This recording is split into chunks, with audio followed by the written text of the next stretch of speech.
I started using heroin when I was 21. Krista Turner's struggle with drug addiction lasted about 10 years. You get hooked on that first high, so that's what you're always chasing, and you never get that again. Turner says she and her ex-boyfriend committed all sorts of crimes to pay for their next fix. We would break into people's house or their sheds and steal their tools and pawn those. Pretty much steal anything that wasn't nailed down. A lifestyle that eventually sent her to prison. When she got out, her addictive behaviors resurfaced, this time experimenting with opioids. I had to figure out a way to make money on my own, and I resorted to prostitution. You're already numb because of the drugs, so the need and the want for those drugs, it trumps everything. The Centers for Disease Control and Prevention reports that in 2017, more than 47,000 people died from overdoses involving opioids. That same year, the North Carolina Department of Health and Human Services reports there were nearly 1,900 opioid-related deaths statewide. Turner developed a condition called bacterial endocarditis, directly related to sharing dirty needles to inject drugs. During her 4th trip to the hospital, a test showed she was 14 weeks pregnant. So I had used that entire time. Truthfully, if I was still on drugs, then she wouldn't be here.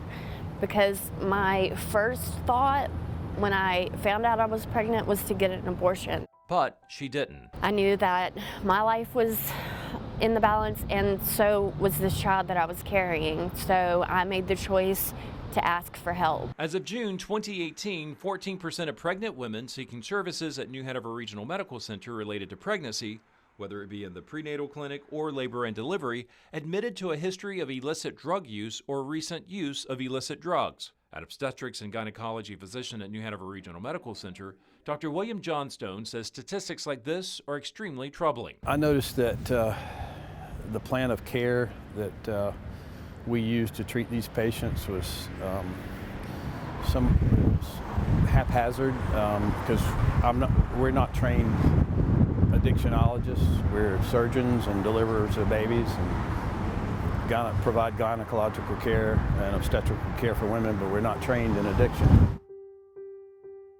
The death of one of his patients 2 years ago set him on a mission.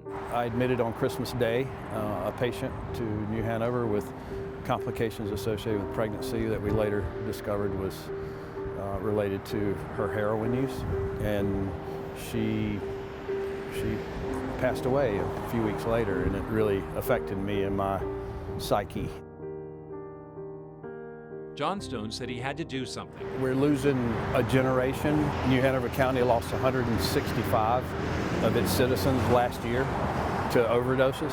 When that generation is being decimated and destroyed by addiction, their offspring are the next generation of folks that get involved with illicit substances and become addicts themselves. When a pregnant woman dies, Johnstone says it causes a ripple effect. A child being raised without a mother, a motherless child, is heart-wrenching because you want to put that child on a glide path to success, and lots of times in those situations it just continues the cycle. As for Turner, she's grateful she was able to make some changes before it was too late. For somebody to be so passionate about wanting to help addicts, I feel completely grateful to him because he did save my life. Not only saving her life, but her baby too.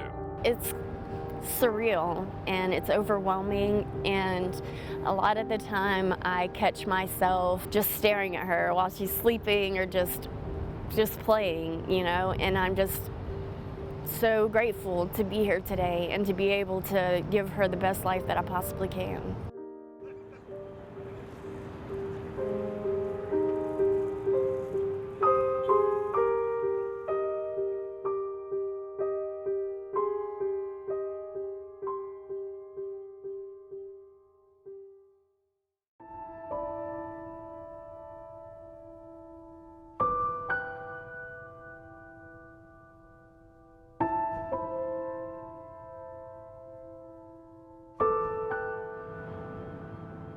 After a decade of addictive drug behavior, which culminated in the use of opioids, Once I tried it, I was hooked. Krista Turner found herself at a crossroads.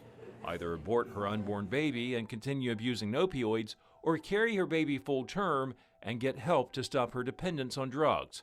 She chose the latter. You can't force anybody to get sober. You have to want it for yourself. And this is the first time that I actually wanted to get clean. And that's pretty much all it took was that drive to be willing to do anything that it takes. Dr. William Johnstone helped Turner weigh her options. I think her pregnancy, in fact, saved her life, motivated her. Because he's seen so many opioid-addicted mothers like Turner, Johnstone founded a nonprofit called Tides. It's a collaborative community consortium of agencies in New Hanover County which aims to treat the whole person. He says the problem with most month-long drug detox programs is simple. When the patient leaves that program, they either go back to the same environment that they came from, they live in the same house or apartment, or not, go back to the same social group. That's where Tides is different. It's a longer, more intense therapeutic program for pregnant women, women that have just delivered, or women that are anticipating pregnancy. And so we equip them with tools to be successful once they're done with their treatment, once they're done with their pregnancy, to give them skills to be able to exist as a productive member of society. We know that you can't just treat one condition in isolation. One of the organizations Tides works with is Coastal Horizon Center here in Wilmington. They work with a number of people trying to overcome substance abuse. With our partnership in Tides, we're able to work more closely with women who are pregnant or who have small children at home so that we can provide services specific to their needs. And we have a group, an intensive outpatient therapy program that is specifically designed for pregnant women and women with infants. Morrison says when someone makes up their mind to seek help, it can have a tremendous impact. When anybody steps into recovery, they're not only changing their own lives, but they're changing the lives of future generations to come. Having attained her first anniversary of sobriety, Turner meets with Dr. Johnstone regularly to let him know how she's doing.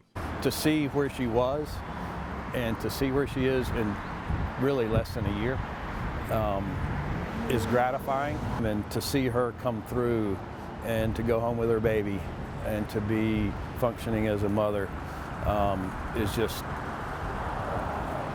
beyond comparison. I don't have words for it. While grateful for how far she's come, Turner admits she has some regrets. I am sad because these friends died during my active addiction, so I wasn't able to help them, so I think I have a little bit of regret for not getting sober sooner, because maybe I could have been the difference in their lives. But I can't spend too much time on regret because I have to look towards the future, because there's so many more lives to be saved.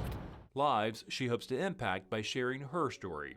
I know from experience how hard it is to overcome this addiction, and so many people are facing this addiction today. So many people are dying, and I feel like I have to show people that it's possible to recover, that we do recover, and that there is a way to have a life after addiction. A life she's enjoying today with her family, instead of becoming just another grim statistic in the war against opioids.